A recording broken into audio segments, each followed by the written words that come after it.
Hello and welcome everyone, Tyrael here, and it's finally time for me to get to that guide on GoWiWi. I already did GoWiWi with a lightning and without a lightning, so here's GoWiWi with a lightning. Now, for a base like this, you prefer to have a GoWiWi, just because GoWiWi apparently does a little bit better on a base like this. But GoWiWi can go pretty good with it as well. Now, you really need your free spells for a GoWiWi, and you're going to see why. Because you have so many tiny troops, witches and wizards, you're relying entirely on them. A little bit your heroes, but mainly your witches and your wizards. You want them to survive a really long time. And multi-target inferno towers, you know, they just do a great job of clearing out all your troops. And I'm showing this replay purely because it shows exactly that. Even with 2 free spells, I just was not able to take care of all my witches and wizards. And you can clearly see that by the end of this, both Inferno Towers are still up. So you really have to time your freeze spells just right. And you really want to find a base that has either 2 Inferno Towers you can freeze at once, or at least go ahead and find one where you can freeze the Inferno Tower and maybe some splash. Like here you could freeze the mortars, or I guess expos, but really expos don't do too much, especially when you have a good amount of skeletons coming up. Now, GoWiWi requires at least 2 witches. I used 6 in these.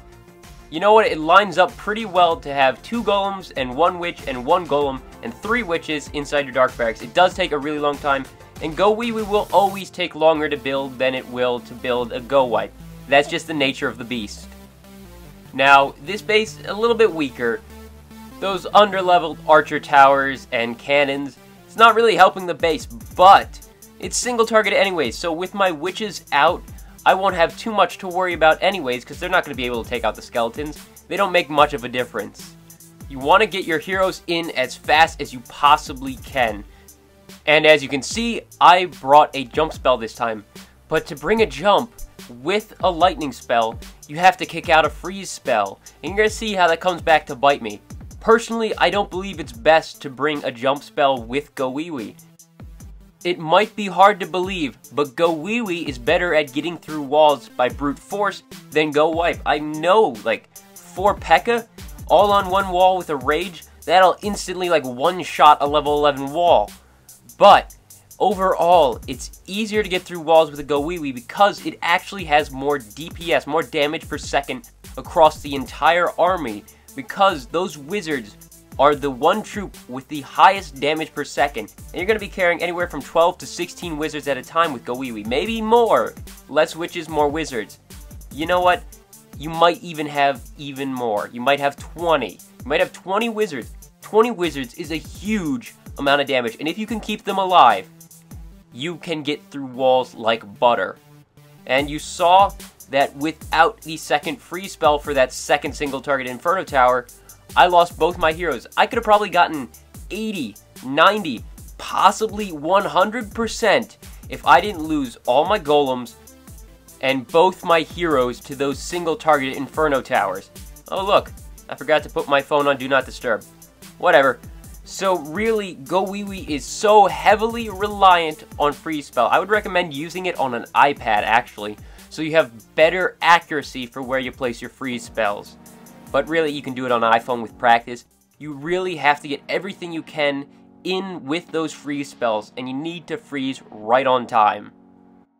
Now, you can either spread out your witches like I do, or you can pile them all in one place, but know that if you hit a splash tower, or if you hit a giant bomb, you're losing all your witches, and you're not getting that protection from the skeletons all the way around. You are getting more straight down the center where your heroes are, and again, heroes in soon, heroes in fast, heroes do a lot of the damage.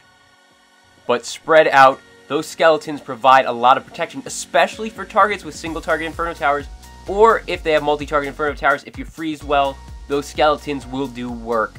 And in this attack, I lose a lot of wizards. Right over there on the bottom, I lost so many wizards. I could have taken out that whole corner with those wizards, but my golems decided to all bunch up and go off to the side. Didn't really help me. And you can't really plan too much for little things like that, where a golem is just, 1 pixel to one side and decides to go the wrong direction. It happens, you can't avoid it. And you can see, I'm not using my Archer Queen's ability. You have to use your hero's ability when they are best suited. I didn't use my Archer Queen's ability because look at this. She's not getting hit now. My ability still would have been up and it would have been wasted. Now that she's getting close to that Archer Tower and that cannon right there, I'm going to have to use it right there. And I dropped my lightning spell, but it didn't really do much because, you know what, I missed with it.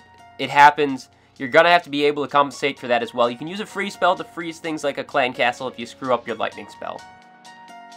I kind of know at this point that I'm not going to get the 3-star, even though there's only 3 Archer Towers left, because they're max leveled. Even though my level 40 King is still up, and still has his ability, doesn't mean I'm going to be able to get this. And I know from experience that this base has giant bombs right next to where my king is now. I really don't want to use his ability here, because I'm going to get him blown up. I'm going to get all my barbarians blown up. Didn't really have a choice. He was about to die. I lost all my barbarians. When you see bases like this, I find it's actually better to attack the side with the lava walls, not the big open compartment, and leave that for last. That way, when you get into the big open compartment at the end, where you can't really deploy wall breakers because, you know what, you can't deploy them all the way through the base, you don't need them. You use up all your wall breakers at the beginning when you can deploy them whenever you need them. Lost my king. I only have 4 seconds left because these archers are going to go out there. Almost a 3-star, 92%. 2 defenses still up. Now, I personally don't think that the lightning spell is the best option for GoWiWi. This guide is for those that want to use a lightning spell. They're most comfortable with a lightning spell. But later in the week, I'm going to show you without a lightning spell. And that is my personal favorite, my personal ideal for GoWiWi. And that's all for now. Thank you for watching. I'll see you next time. Tyrael, out.